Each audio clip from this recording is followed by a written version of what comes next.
Welcome to Rapco Media. My name is Joshua Jenkins. I am the audio engineer / host for today, and this is the B.U.I.L.D Podcast. B.U.I.L.D stands for Broadcasting Unique Individual Lives Daily. Today I have Marlisa Nixon. And Marlisa. Previously we were talking about learning and unlearning, and I kind of wanted to continue that. For the most part, when it came to your journey of learning and unlearning, what was like something that was in a way trivial, like if you could? Well, let me see if I can help with how, with my response in that. So a part of a catalyst for learning and unlearning was, I'm on this journey towards wholeness, right? So I'm a person living in long-term recovery. And I had to unlearn a lot of old ideals. I grew up in Birmingham, Alabama, and with growing up in Birmingham, I grew up with a trifecta of women that taught me to be strong, that taught me to, I was raised to speak a certain way, be a certain way, believe in a certain God, which is God, but I didn't have my own relationship. And on this journey towards wholeness, on this side of my recovery walk and with my faith, I had to unlearn things about myself, which, one of the things I say, what we talked about Birmingham, and I was taught to speak in a certain way and become a safe person as a Black woman. Always be conscious of like certain people and whatnot. Correct. And in that taught me subconsciously to have there was self-hate subconsciously. Self-doubt and whatnot. And so what that means to me is that I was not comfortable in the skin I was in. So I had to unlearn those ways to be okay with who I am. But that in this journey, I had to relearn what that meant. So even in things like in 2020, when we thought the world was going to come to an end, and the beauty salon stopped and all the things, I went natural in that time. And for me, spiritually, that was a process of grieving, being able to go to the salon and get a relaxer. But in that, I found out that I had never met the texture of my hair since a child. And so what I had to relearn was, or unlearn is not loving my hair. I thought I loved it because I kept it done. But because of the, the challenges happening at that time, I had to go on a spiritual journey to get to know my hair and to really, truly go inside myself to learn to love me and find out that, oh my gosh, I had self-hating. I hated myself subconsciously because of the skin I was in, because what I was taught to be strong. I was taught also that my hair texture was not the one that was loved. Does that make sense? It does. And the only reason why is because previously I was really talking about how in a lot of ways, even as a man, we kind of do what's called self-domestication. And what it is we kind of appropriate ourselves for the workplace or just friend groups. Right. And what I've realized, especially when it came to finding, my group of people where I can, express myself without any type of judgment or just any type of negative energy, behind that. What I kind of at least realized was, if you're not appreciated, don't be there. You know what I'm saying? And it's that's a given, but sometimes you don't realize it until it's at the breaking point, So for me, at least when I because I'm from Albany, but I transferred here around a year and a half ago. I was at Kennesaw State, and while there, I'll say I was much bigger than I am now, but whenever I would walk, there would always be kind of these stares, these glares, because it's a diverse campus. And there's nothing wrong with Kennesaw State. At the end of the day, my experience there was enjoyable. But I will say there's always that lingering sensation in the back of your head where it's okay, as soon as I leave my dorm, put on the mask, put on the face, because anything can happen, anything can happen if I just mess up once, because that's something my mom also told me. But ever since I came here, I'm surrounded by, just a group of Black people where not only is it just like the nerd, but just also the fashionista. Mm-hmm. We hang out with each other. We learn each other. We learn how, in a lot of ways, we have similar interests. We have similar ticks. And when you learn this, you're like, oh, it's not just me. So I started to slowly break those barriers I was holding for myself, and I realized that in my own way, with my own ideals, I can build this idea of my image as a man. Because carrying the image of a man from like old age is like, oh, you have to be stern, you have to be strict. I'm an emotional creature. I'm not gonna lie. I'm an emotional creature, and I'm going to express that wherever I am. My friends can vouch for me. I'm going to express, and I'm going to emphasize that I'm in a state of discomfort. So I'm going to at least talk about it. And if I can, I'm going to talk with them about it, and listen to what they have to say, because they might be going through something too, Wow. Like, I don't know. I just feel like it's important to emphasize, like, everyone has their own battles. So it's like Sonder, Sonder, where it's like someone's life is as complicated as yours. Some people get so caught up in their own world that they don't realize that, oh, they're just like me. They've been doing the same thing. They've been going through that same trivial pursuit of, okay, I'm a make myself presentable like this.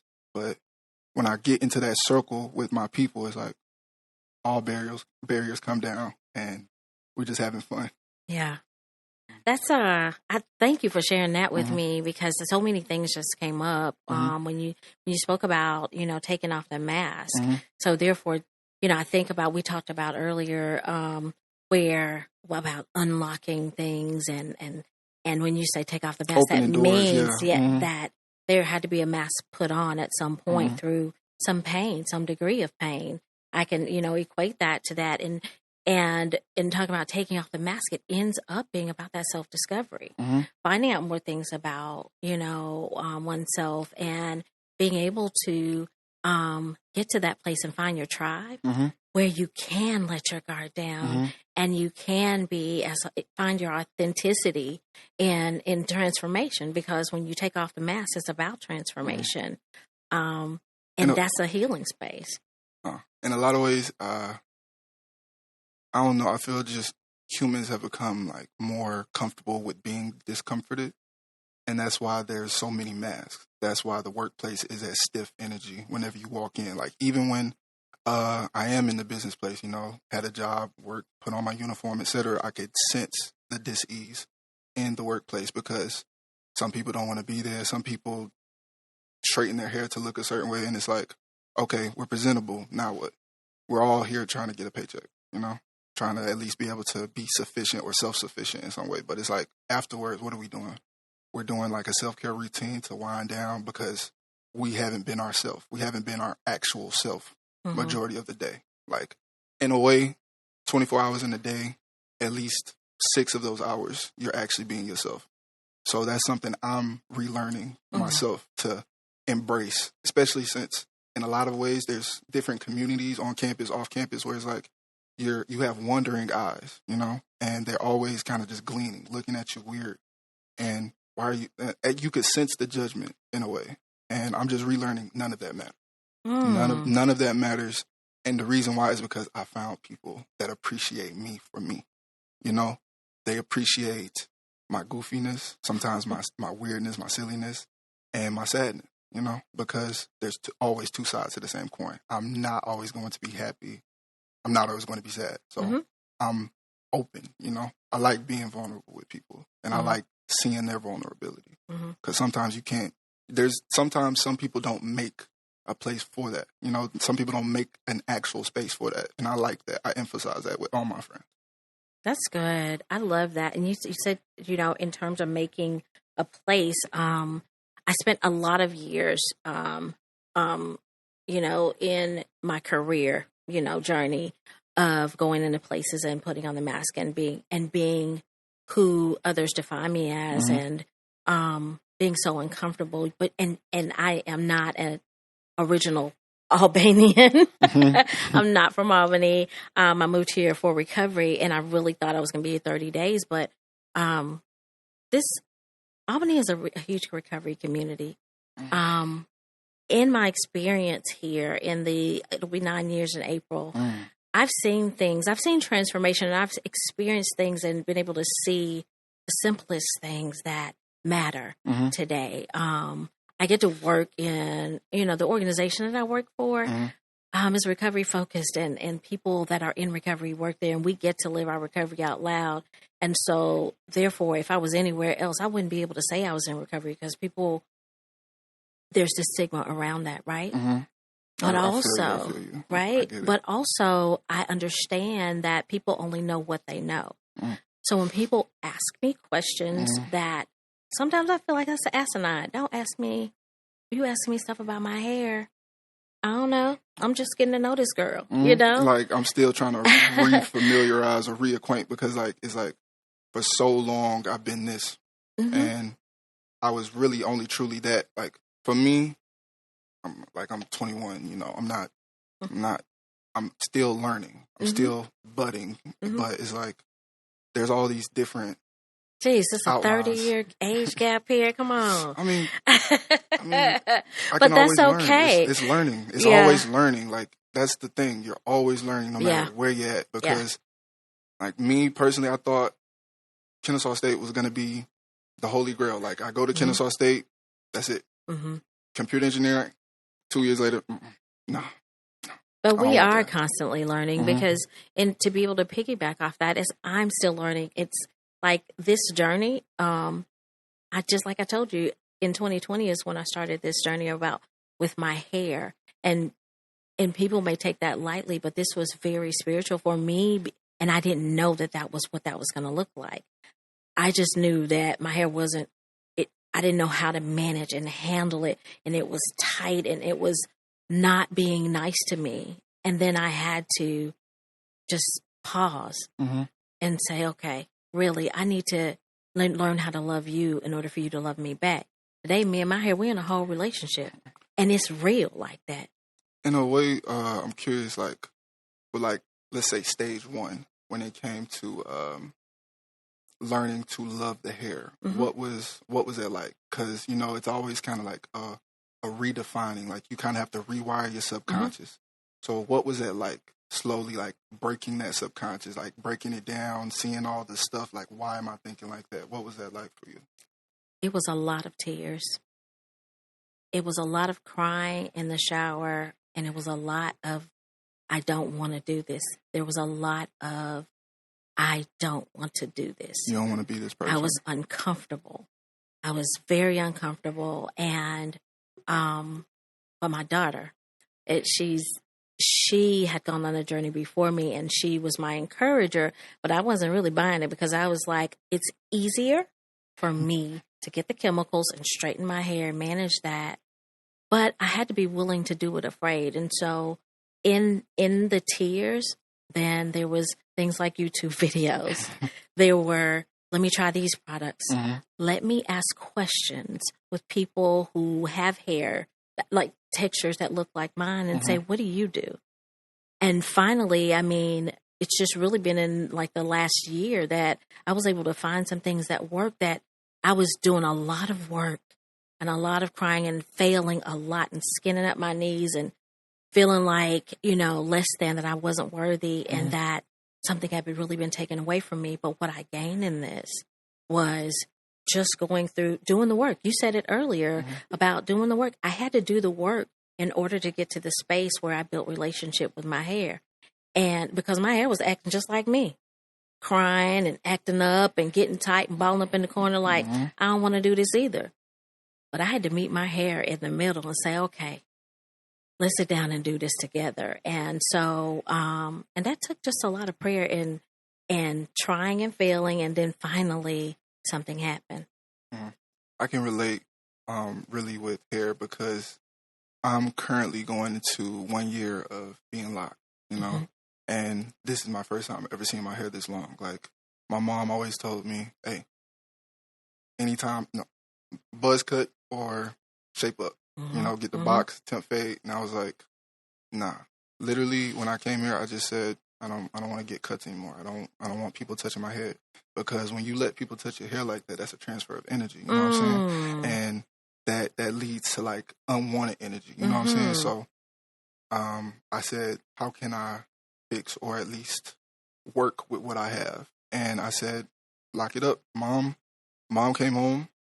She was like, I can go ahead and do it while I'm here. I was like, okay, but why not? And it was weird, because seeing what I had always wanted, because I had always wanted locks. My mom had locks all my life. Wow. And for 18, 19 years, she had locks with me and my brother, and they grew. And I always loved them. She'll let you know, literally as a kid, I just take a lock and I'll just be playing with it off in the corner. But whenever we're driving or just whenever we're in the crib, just hanging out. But I always wanted to see my own hair, because it's a journey, seeing your hair grow into however you envision it. You know what I'm saying? And that's why I can relate with your journey, because it started with appreciating my hair and just letting it grow. A lot of my family, they be like, oh, your hair is like unkilled, this and the third. I don't care. Like, I looked weird for a second, but I don't care. I probably still look weird to a lot of people. I don't care. Like, because my locks are taking the form I appreciate. They're a little dry right now, but, you know, when I put a little spritz on them, they'll be all right. They'll be all right. You know, I love being in a space where we can identify, you know, in experience, because my natural hair journey was not very well received. You know, like, my mom is she's who she is, and she knows what she knows, and knows. I was going to ask, was there like push or pulls? Push or pulls, so that was like really kind of starting, my bad. Oh, yes. And so with you used the word unkempt. So with me going natural and having a tiny afro and the things, my mother was very displeased because she had raised me to live in white America in a safe space and to be considered the safe Black woman and to, not be a stigma that, not, live the stigma of angry Black woman. Just she raised me that way in order to survive in corporate America. Survival tactic. And there was nothing wrong with that until I had to find out some things about me to be able to be accepting in my own skin.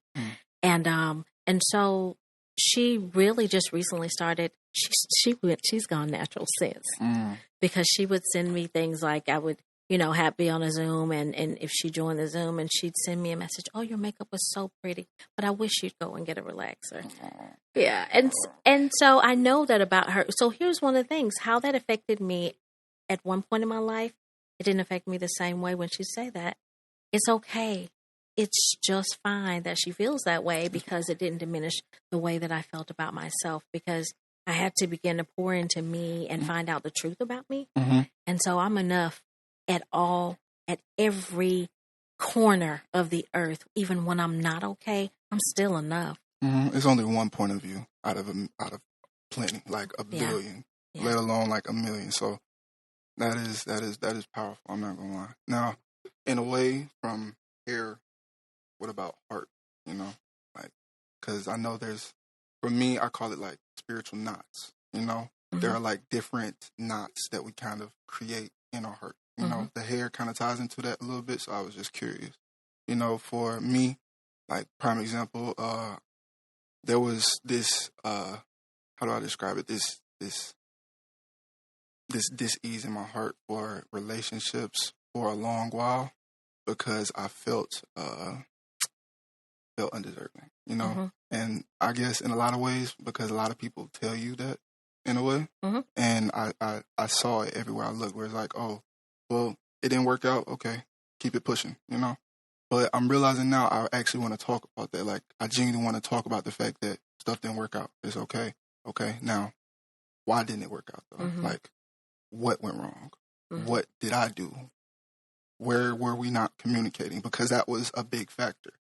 I was very reluctant with communicating, because I felt that if I openly talked out of permission, I guess, about like emotional stuff, I guess, I was doing more than needed. But ever since I turned, maybe I'll say 19, I started realizing people want to talk with you. They want to talk about that stuff. So I was just curious about the heart in a way, because the heart is the biggest thing. Yeah, I have there's a woman that talks about there's 18 inches between head and heart. And so I could equate that. So in alignment, thinking about the 18 inches between the two, the more my hair relaxed without outside, I'll say without exterior influences. Mm-hmm. Thank you. Then the more my heart could relax. And what that means is I had to, with my head and my heart out of alignment, I didn't know how to take care of either. I didn't know how to take care of my head, right? Mm-hmm. In a space where I could nurture it. And I found in that journey, I didn't know how to take care of my heart that I was trying to give away so often. Mm-hmm. And that also means that there was a lot of self-discovery still to be had. But it led to, pathways of freedom. Mm-hmm. And I feel more free. And some days I don't, but there's still so much more. It's only a minor part of that in which it's about the communication. Like you said, I literally was having to have a conversation in the mirror with my hair like, hey, I don't know what to do with you, man. I don't. You tight. I've never met you. Like, what are we doing? It was a new beast. It was a new beast. And so in communicating, that may seem like I was insane, but at the end of the day, the voice I'm going to hear in my head about anything is going to be mine. Mm-hmm. And so I had to be able to have a difficult conversation there around my hair, which opens up space for understanding about, ways of communicating, knowing that I too have the space where I will refrain from having a conversation and be vulnerable, being afraid of, what another person may think, feel, or see, or even hear. But, in that space around the communicating, it's about being able to be comfortable with myself. Mm-hmm. That's what that looks like for me. Getting in a space where I'm comfortable with me. If I can sit with me without you, and that's where there's so much power. It's crazy because for a brief period in like my journey, I got very uncomfortable with it. And I was like, why am I like this? It was like a wake-up call. There's unfinished business, literally, because when I moved, I literally just kind of disregarded everything. Like, I just said, oh, a new place, new journey, new start, new path. It kind of just, everything kind of picked up all at once, just hit me like a truck. And I'm like, why is all of this starting to slowly, like, come back to the surface? Because you never did deal with it when it was surface level. You know what I'm saying? So when I'm sitting there asking myself, okay, why were we like that when we were 19? Why were we like that when we were 16? It's because the environment was stiff and we just went with the environment. Mm-hmm. But now when we're in a free space, to like be ourselves, I was like, okay, I'm going to embrace the journey. I'm going to be myself. Yeah. Well, just know that it's a whole journey of transformation, and what we have to be able to lean into is that we're not alone. Mm-hmm. We have to do things afraid, and also find a space where we know that we are, enough. So I am the founder of it's Transform Her Brand Collective, and I'm a makeup artist as well. And so all that is about empowering women to find their inner beauty and also destigmatizing lowered self-identity. Mm-hmm. So one of the things I ended up having was this like picture that I have in my makeup studio. And that afro, now I aspire to have this afro, right? Mm-hmm. I aspire to have this afro. Mm-hmm. I don't know how we're going to get it. Show it to the camera real quick. I don't know which camera. I aspire to have that afro, right? But for Transform Her, that in that her, it's H, and then there's a 3, and then there's an R. And it's because it's 3 parts of a woman for me. Mm-hmm. It's mind, body, spirit. Mm-hmm. And so there's transformation. But it says I am enough. Mm-hmm. And I keep that there, and it's a conversation piece. It's important. That's something. It's important to like remember that always, because you get lost when you don't remember, or you at least get lost when you don't keep that in the back of your head. Yeah. Everywhere, even just here. Like, I forgot it, but thank you. Thank you for coming on.